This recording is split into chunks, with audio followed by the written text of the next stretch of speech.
Welcome to SOL 304, Study Session 5, Planning Function, Introduction.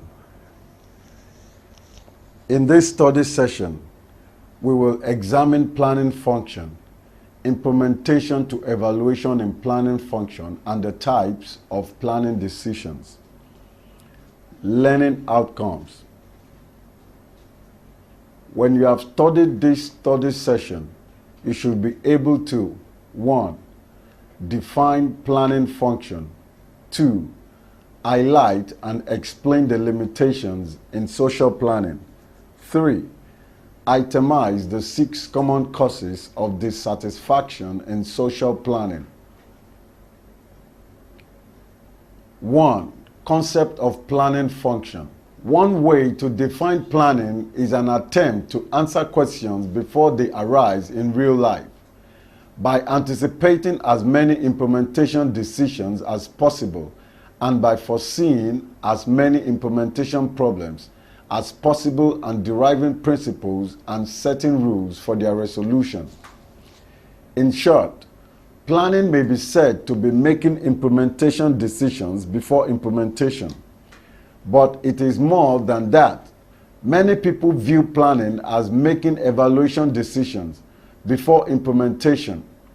Implementation decisions commonly deal with how implementation can best proceed.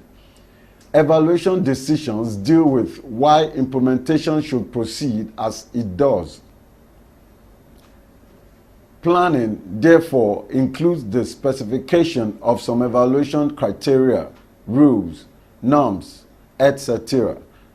that will provide a basis for implementation decisions. Having thus discussed the nature of planning in relation to implementation and evaluation, we now turn to the specific planning decisions to be made. There are 3 main types of planning decisions. They deal with 1.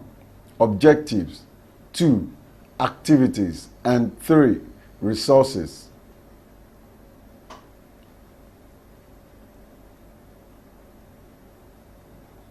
Precise nature of planning decisions in respect of objectives.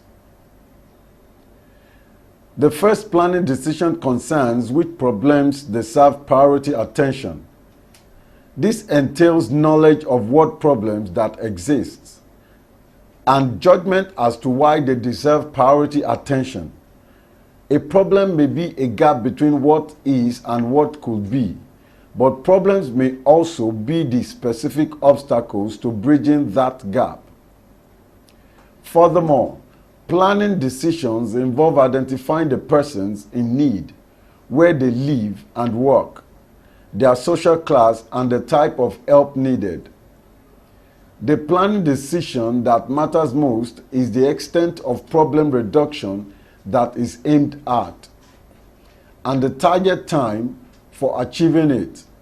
In short, the planning function means analyzing the problems and deciding on the changes to be made.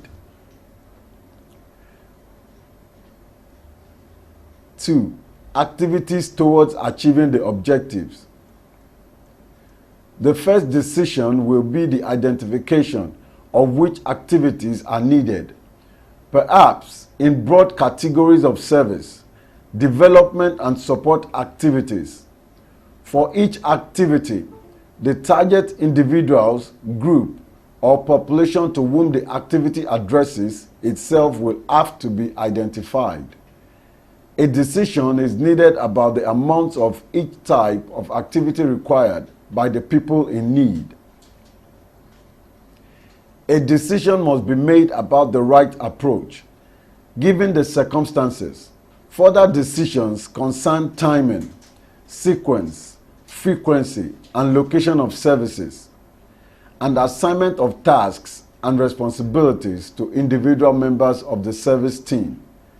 In short, the planning function entails the detailed design of the activities of the team. 3. Planning decisions required in respect of resources. What are these decisions?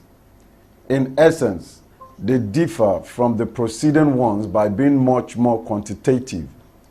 As soon as the nature of the resources required, namely staff, equipment, and supplies, has been identified, decisions will be made about the amounts required of each type. This will enable costs to be estimated and thus decisions to be made about an appropriate budget level. Additionally, logistic considerations will help in deciding where resources should come from and be sent when they are needed to implement the specified activities. In particular, some decision will be needed as to where money will come from, identifying financing arrangements in which a variety of sources of funds from communities, external agencies may contribute varying proportions of the budget. The planning function is, then, concerned with the specification and quantification of the resources. 2. Divisions of limitations of planning. There are two major divisions of limitations in social planning. These are the objective limitations and subjective limitations in social planning. 2.1. Objective limitations. The objective limitations concern planning as a process oriented towards efficiency. The accuracy and relevance of a plan are affected by the quality of information available. And if this is vague, the forecasting will be uncertain. Planners and political bodies are faced by the seemingly insoluble problem of making national or consistent choices of priorities, since ends, values, and objectives are often heterogeneous and even conflicting.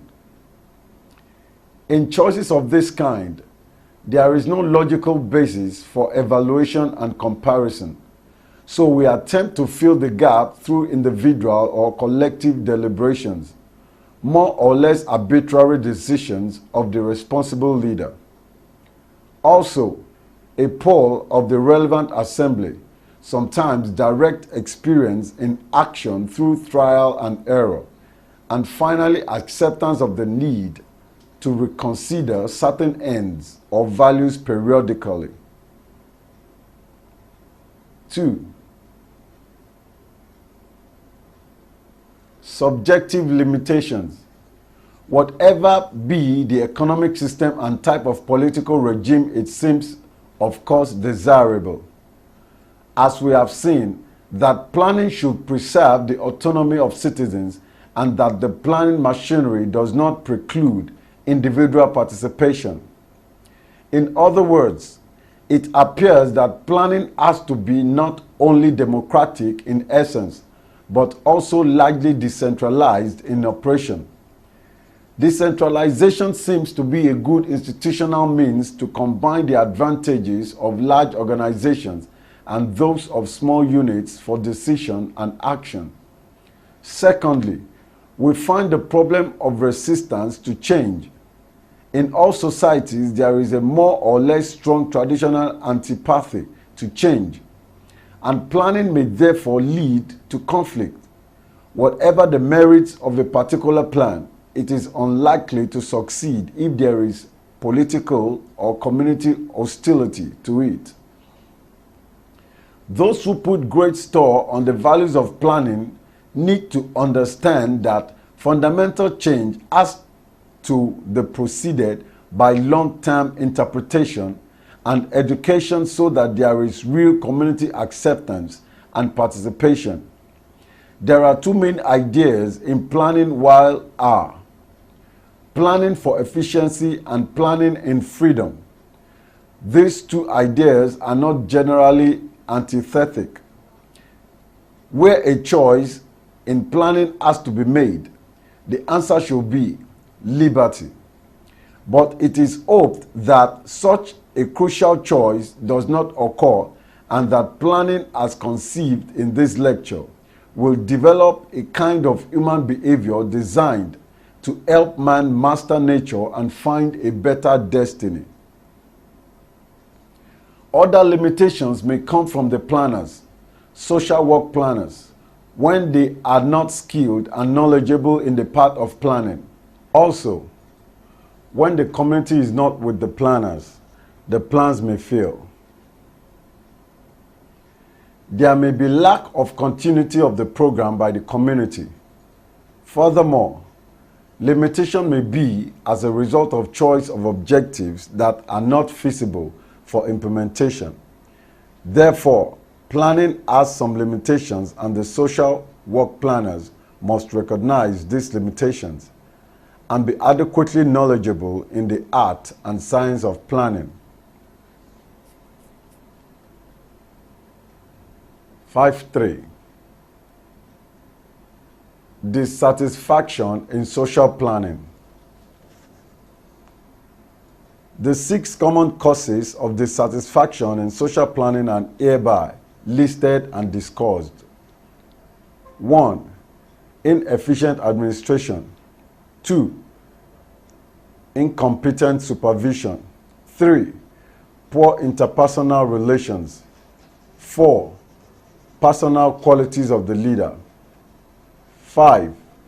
Inadequate pay. 6. Bad working conditions. 1. Inefficient administration.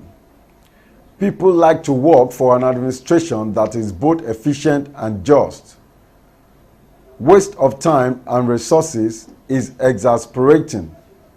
In providing social services to the people, people do not like to be kept waiting even if they do not complain. To keep a person waiting is a sign of disrespect. It is the opposite of recognition. Administrators who fail to pay salaries on time or send transport when it has been arranged or to distribute supplies cause serious dissatisfaction and discourage their staff. 2. Incompetent supervision.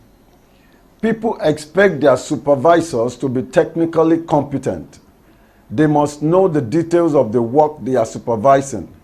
A good supervisor must be a source of human resource to the subordinates. 3. Poor interpersonal relations. People should be treated fairly. Supervisors who have favorites or who are dishonest in reporting on the work of the staff are disliked, and the work suffers. People like to be consulted about their work. He never asks my opinion. She never consults me. He never tells me anything, are complaints that indicate poor personal relations. 4. Personal qualities of the leader. People respond much better to example than to exhortation. Do as I say, not as I do, is a poor method of leading. The leader has 2 forms of authority, that of his position and that of his person. If he does not have the personal authority that comes from integrity, fairness, and a thorough understanding of his job, the authority of position will not impress those whom he leads. 5. Inadequate pay. The absolute level of salary is not as important as its relative level. A salary is satisfactory when the worker gets what he expects, what others doing the same sort of work are getting, and what is generally regarded as being fair. Many people estimate their own value by the salary they receive and estimate the value of their work by what they are paid for it. A poor salary has a negative effect. However, a good salary may only have a short-term positive effect. Increases in salary often result in better output and quality of work, but only for a short time. Therefore, pay is an important factor in social planning and program development. 6.